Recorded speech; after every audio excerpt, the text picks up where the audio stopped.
राजकुमारा स्वप्नी माझ्या येशील का परीकथेतील राजकुमारा स्वप्नी माझ्या येशील का भाव दाटले मनी अनामिक साधतयाना देशील का परीकथेतील राजकुमारा.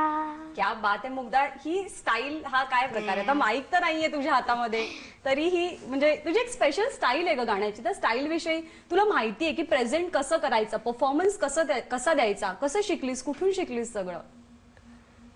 आधी मी बालगुंजन या प्रोग्राम मध्ये गायचे, त्यामुळे मला हे सगळं आलं. काय काय शिकलीस त्या शाळेमध्ये? तिथे तुम्हाला काय काय शिकवलं गेलं?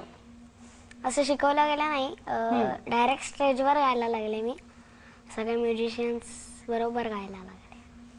मुग्धाकडे गाणं नेमकं कुणाकडून आलं? एक किस्सा आहे माझ्या मते की मुग्धातला गुण तुम्ही कसा ओळखलात नेमका? हा, त्याचं असं आलं की ती छोट्या शिशूत म्हणजे साधारण 3.5-4 वर्षाची असेल, तर त्यांच्या शाळेत प्रत्येक एक फॅन्सी ड्रेस स्पर्धा असते, सगळ्याच शाळांमध्ये असते. तर त्या स्पर्धेमध्ये कोण भाजीवाली म्हणजे असे वेगवेगळे फॅन्सी ड्रेसेस 2-2 मिनिटाकरता असे हे करायचे असतात, आपण प्रेझेंट करायचं असतं.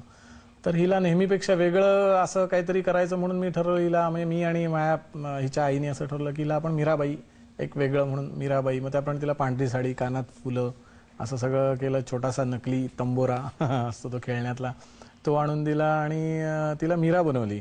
पण मीरा बनवताना आता मीराच्या तोंडात एखादं भजन म्हणून मग एक भैरवीतलं एक छोटंसं भजनाच्या शेवटच्या 2 ओळी तिला मी शिकवल्या, अशा मला माहीत होत्या त्या. आणि थोडीशी प्रॅक्टिस केल्यानंतर ॲक्च्युली 2 मिनिटात तिने ते इतकं छान केलं की मला असं वाटलं की हिच्यामध्ये म्हणजे गाण्याचा कल आहे, गाण्याकडे कल यायचा आणि गाण्याची समज बरी आहे असं मला वाटलं. तेव्हा मला जाणवलं की हिच्यामध्ये गाण्याचं काहीतरी गुण म्हणजे गाणं शिकण्याची कुवत किंवा तिची हे कॅपॅसिटी आहे. तेव्हापासून असं वाटलं. दुसऱ्या वर्षी सलग आम्ही तिला एक गायिका बनवली. ती गायिका साधी नाही, मग क्लासिकलची गायिका म्हणून. मग तिला संध्याकाळी 5च्या सुमारास साधारण ते स्पर्धा होती, फॅन्सी ड्रेस, पुन्हा फॅन्सी ड्रेसच होती. तर साधारण संध्याकाळी म्हणून मीला पुरिया धनाश्री रागाची एक बंदिश आणि आरो आवरो एवढेच म्हणायला, कारण 2 मिनिटाचीच वेळ असल्यामुळे. पण तेही तिने म्हणजे असं वाटलं की हिला नक्कीच काहीतरी गाण्याचं चांगलं अंग आहे. तेव्हा मला जाणवलं तिच्यातलं. मुग्धा, आता तू सेलिब्रिटी झाली आहेस, किती जणांनी ऑटोग्राफ घेतल्यात आणि सगळेजण असे गालगुच्चे घेत असतील. असं मी पहिल्यांदा भेटल्या पहिल्यांदा तुझा गाल खेचला. कसं वाटतं ग तेव्हा? छान वाटतं.